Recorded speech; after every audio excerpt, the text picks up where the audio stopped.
Hello दोस्तों, चलिए आज देखते हैं आपकी पुराने राउटर को कैसे आप एक्सटेंडेड राउटर से भी यूज़ कर सकते हैं। तो उसका दो सिचुएशन हो सकता है। पहला कि आप कोई जियो या फिर एयरटेल वगैरह का राउटर यूज़ करते हो तो वो एक अलग सिचुएशन है। और अगर आप कोई एलायंस या फिर GTPL या फिर कोई भी सिटी वगैरह जो लोग खुद राउटर नहीं देते हैं वो कंपनी का आप इंटरनेट यूज़ करते हो, तो मैं पहले दिखाने वाला हूँ कि कैसे आप सेकेंड जो सिचुएशन है उस टाइम में कैसे आप इसको यूज़ कर सकते हैं। तो चलिए देखते हैं।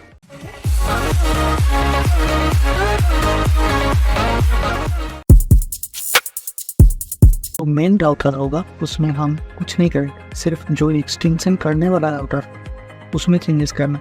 तो पहले मैं राउटर को रीसेट कर लेता हूँ।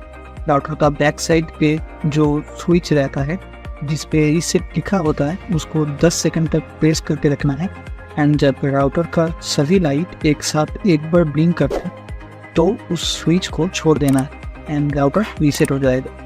तो जिस राउटर को मैं एक्सटेंडेड राउटर यूज़ करना चाहता हूँ तो उस राउटर को मैं मेरा लैपटॉप से कनेक्ट कर लूँगा पहले। तो मैंने राउटर को कनेक्ट कर लिया है और कनेक्ट करने के बाद तो राउटर के पीछे इस तरीके से IP करके लिखा होगा, तो उसी सेम IP को आपको कोई भी ब्राउज़र में लिख लेना है। तो मैंने ब्राउज़र पे लिख लिया, उसके बाद एंटर प्रेस कर देता हूँ। एंटर प्रेस करने के बाद राउटर का इस तरीके का पेज ओपन होगा आपके पास, क्योंकि आप राउटर को रीसेट कर लिए हो इस वजह से इस तरीके का पेज आ रहा है। तो मैं यहाँ पे स्किप कर लेता हूँ और स्किप कर लेने के बाद ये राउटर का नेम है। राउटर को कॉन्फ़िगर कर लेने के बाद जो भी नेम चाहते हो आप वहाँ पे शो करें तो सेम नेम आप यहाँ पे लिख सकते हैं। तो मैं ऐसे ही छोड़ देता हूँ इसको और एक पासवर्ड दे देता हूँ जिस पासवर्ड से मैं बाद में राउटर पे लॉगिन कर सकता हूँ। मैं यहाँ पे रैंडम एक पासवर्ड दे रहा हूँ, पर आप ऐसा मत करना, आप एक स्ट्रॉन्ग सा पासवर्ड दे देना। उसके बाद मैं नेक्स्ट क्लिक कर देता हूँ। क्योंकि मैंने राउटर पे अभी पासवर्ड सेट कर दिया तो मेरा राउटर मेरा लैपटॉप से डिस्कनेक्ट हो जाएगा, मुझे फिर से राउटर को पासवर्ड देके कनेक्ट करना पड़ेगा। तो मैंने पेज को रिफ्रेश कर लिया और रिफ्रेश कर लेने के बाद इस तरीके का पेज आ गया मेरे पास। तो अभी मैं चला जाता हूँ इंटरनेट पे। इंटरनेट पे जाने के बाद ये पे डायनेमिक IP सिलेक्ट करके इसको छोड़ देना है, इसको किसी और में चेंज नहीं करना है। उसके बाद चले जाएंगे वायरलेस पे। वायरलेस पे जाने के बाद यहाँ थोड़ा सा चेक कर लेंगे कि सब कुछ ठीक ठाक है क्या। यहाँ पे जो वाईफाई नाम हम लोगों ने सिलेक्ट किया था वही है और जो पासवर्ड भी सिलेक्ट किया था वही है। तो इसके बाद चले जाते हैं हम लोग एडमिनिस्ट्रेशन पे। तो एडमिनिस्ट्रेशन पे जाने के बाद आप थोड़ा सा नीचे जाएंगे और नीचे जाने के बाद यहाँ पे जो DHCP सर्वर है इसको कुछ भी हाथ में लगाएंगे और चेक कर लेंगे कि ये इनेबल है क्या। बहुत लोग आपको बोलते होंगे यूट्यूब पे कि DHCP सर्वर को आप बंद कर लीजिए अगर आप किसी राउटर को एक्सटेंडेड मोड पे यूज़ करने जाते हो। और अगर आप DHCP सर्वर को बंद कर देते हो तो आप बंद करने के बाद देखोगे कि आपका राउटर को आप फ़ोन में देख ही नहीं पाओगे। तो उसके बाद आपका राउटर को तभी LAN से लैपटॉप पे कनेक्ट करके उसको फिर से DHCP को ऑन करना पड़ेगा, या तो फिर अगर आपके पास लैपटॉप नहीं है तो राउटर को फिर से आपको रीसेट करना पड़ेगा। तो DHCP सर्वर को कभी मत बंद करना। तो उसके बाद हम चले जाते हैं यहाँ पे थोड़ा सा ऊपर और यहाँ पे न्यू पासवर्ड और रिपीट पासवर्ड जो दिखा रहा है लॉगिन पासवर्ड करके, इस लॉगिन पासवर्ड को हम नया पासवर्ड दे देते हैं। और पासवर्ड देने के बाद मैं आप लोगों को बताता हूँ कि हम लोग ये क्यों दे रहे हैं। और ये जो पासवर्ड है ये पासवर्ड वायरलेस के में जो पासवर्ड था उस पासवर्ड से सेम नहीं होना चाहिए। तो मैं थोड़ा अलग पासवर्ड दे देता हूँ। मैं ऐसे ही रैंडम पासवर्ड दे रहा हूँ, पर आप एक अच्छा सा स्ट्रॉन्ग पासवर्ड यहाँ पे दे दीजिए। उसके बाद यहाँ पे हम लोग ओके कर लेंगे। ओके करने के बाद आप लोग देखिएगा कि यहाँ पे नया लॉगिन पासवर्ड करके आ रहा है। तो लॉगिन पासवर्ड का जो हम लोग वहाँ पे डाले थे लास्ट में जो पासवर्ड, वही पासवर्ड हम लोग को यहाँ पे देना है।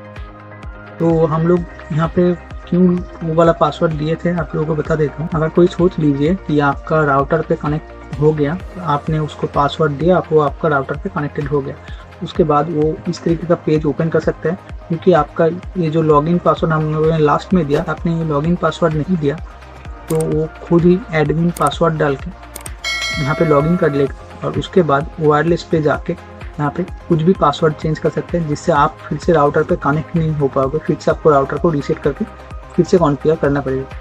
तो यही अच्छा रहता है कि आपका जो लॉगिन पासवर्ड रहता है राउटर का वेबसाइट पे वो आप चेंज कर दीजिए। तो आप लोगों को एडमिनिस्ट्रेशन पे आने के बाद एक चीज़ और करना है, यहाँ पे LAN IP करके जो लिखा हुआ रहेगा उसको आप लोगों को चेंज कर देना है। कैसे चेंज करेंगे अब मैं दिखा देता हूँ। जैसे कि आप लोगों का मेन राउटर होगा उसके पीछे इस तरीके का लिखा रहेगा IP एड्रेस, पर वो सेम आईपी एड्रेस आप लोगों को यहाँ पे भी रखना है। यहाँ पे लैन आईपी जो लास्ट डिजिट था इनमें से किसी एक को या फिर दो को भी आप चेंज कर सकते हो। मैं प्रेफर करता हूँ किसी एक को चेंज करने के लिए, तो मैं यहाँ पे एक को चेंज कर देता हूँ और एक को चेंज करने के बाद यहाँ पे मैं ओके कर दूंगा। ओके करने के बाद ये देखिए यहाँ पे रिबूटिंग हो रहा है, तो ये रिबूट होने देते हैं। तो रिबूट 100% हो गया है। मैं फिर से राउटर को मेरे लैपटॉप से कनेक्ट कर लेता हूँ। मैंने कनेक्ट कर लिया है। अब इस पेज को मैं रिफ्रेश कर लेता हूँ। अब देखिए पहले का जो यहाँ पे 192.168.0.1 था वहाँ पे अभी चेंज होके 1.1 पे ये पेज ओपन हो रहा है, क्योंकि हम लोगों ने वहाँ पे 1.1 कर दिया। सेकेंड वाला सिचुएशन था वो हम लोगों का कंप्लीट हो गया है, पर जो फर्स्ट वाला सिचुएशन था वो कैसे आप लोग वहाँ पे आप लोगों का राउटर को यूज़ कर सकते हैं।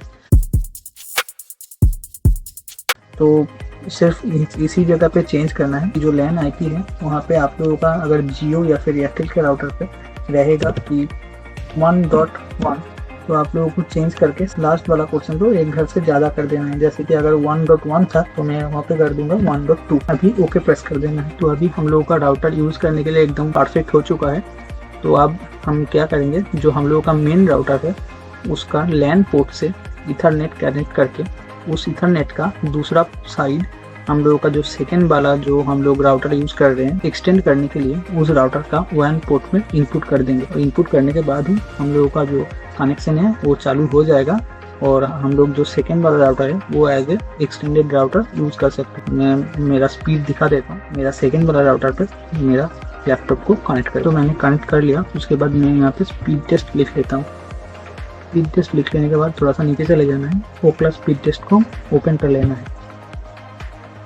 उसके बाद हम लोग गो पे क्लिक कर देंगे।